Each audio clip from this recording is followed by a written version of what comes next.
হ্যাঁ ভাই, আমি সুস্থ আছি, বাসায় আছি। আমি একটু পরে অনেকেই কল দিচ্ছেন আপনারা, আপনাদের ধন্যবাদ। জি ভাই, আমি সেফ আছি, আমি ভালো আছি। থানায় জানাইছেন কোনো বিষয়? থানায় জানাইছি। আমাকে বাঁচান, পুলিশ পাঠান, আমাকে এখান থেকে নিয়ে যান, এমন আতঙ্কিত কণ্ঠে ফেসবুক লাইভে সাহায্য চান ছোট পর্দার তরুণ অভিনেত্রী সানজিদা রিন্তু।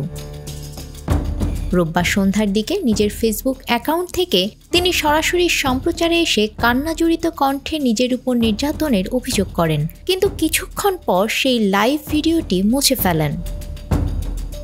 বিষয়টি জানার জন্য অভিনেত্রীর সঙ্গে যোগাযোগ করা হলে তিনি জানান এখন তিনি নিরাপদ আছেন এবং বাসায় আছেন। এর আগে সেই লাইভ ভিডিওটি তিনি নিজেই মুছে দেন। ভিডিওর সময় দেখা যায় ঘরের জিনিসপত্র ছড়িয়ে ছিটিয়ে রয়েছে, কোথাও ভাঙা কাঁচ, কোথাও ভাঙা আসবাবপত্র।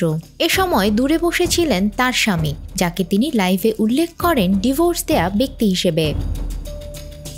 লাইভে কাঁদতে কাঁদতে রিন্তু বলেন, গত মাসে আমাকে তালাক দিয়েছে, তবুও এই বাড়ি ছেড়ে যাচ্ছে না, প্রতিনিয়ত আমাকে মারধর করছে, আজ আমাকে মেরে ফেলতে চায়, দয়া করে কেউ পুলিশ ডাকুন, আমি ঢাকা উদ্যান ৩ নম্বর রোডে আছি।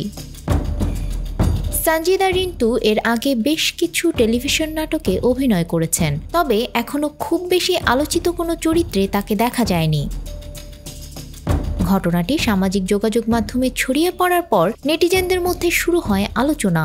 অনেকেই অভিনেত্রীর নিরাপত্তা নিশ্চিত করার আহ্বান জানিয়েছেন। নিউজ ডেস্ক, আমাদের সময়।